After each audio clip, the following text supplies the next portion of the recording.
பிள்ளையார்பட்டி கற்பக விநாயகர் கோயில் 7ஆம் நூற்றாண்டைச் சேர்ந்த வரலாற்றைக் கொண்டுள்ளது. இது பாண்டிய காலத்தில் ஒரு பாறையில் வெட்டப்பட்ட குகை கோயிலாகத் தோன்றியது. இந்த கோயில் பல நூற்றாண்டுகளாக பல புதுப்பித்தல்கள் மற்றும் சேர்த்தல்களுக்கு உட்பட்டுள்ளது. அந்த தற்போதைய வடிவம் 13ஆம் நூற்றாண்டில் மன்னர் மாரவர்மன் சுந்தரபாண்டியன் ஆயின் கீழ் பல புதுப்பிப்புகளைக் கண்டது.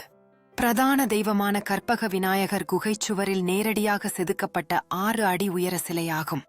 இந்த கோயிலின் வரலாறு மற்றும் ஆன்மீகத்திற்கான முக்கியத்துவம் மரபு வழியாக பரவியது. இந்த கோயிலின் வரலாற்று முக்கியத்துவம் மற்றும் மக்கள் வாழ்வில் உள்ள இடம் அது ஊரின் கலாச்சாரத்தில் மிகுந்த தாக்கத்தை ஏற்படுத்தியுள்ளது. மக்கள் இந்த கோயிலை ஒவ்வொரு வருடமும் தெய்வ ஒழுங்கு மற்றும் வழிபாட்டிற்காக வழங்குகிறார்கள். இதன் கலை மற்றும் பண்பாட்டுக்கான முக்கியத்துவம் அந்த ஊரின் அடையாளமாக இருக்கிறது. பிள்ளையார்பட்டி கற்பக விநாயகர் கோயிலை சுற்றியுள்ள இயற்கை அழகு பெரும்பாலும் புகைப்படக் காட்சியாக வைக்கப்படுகிறது.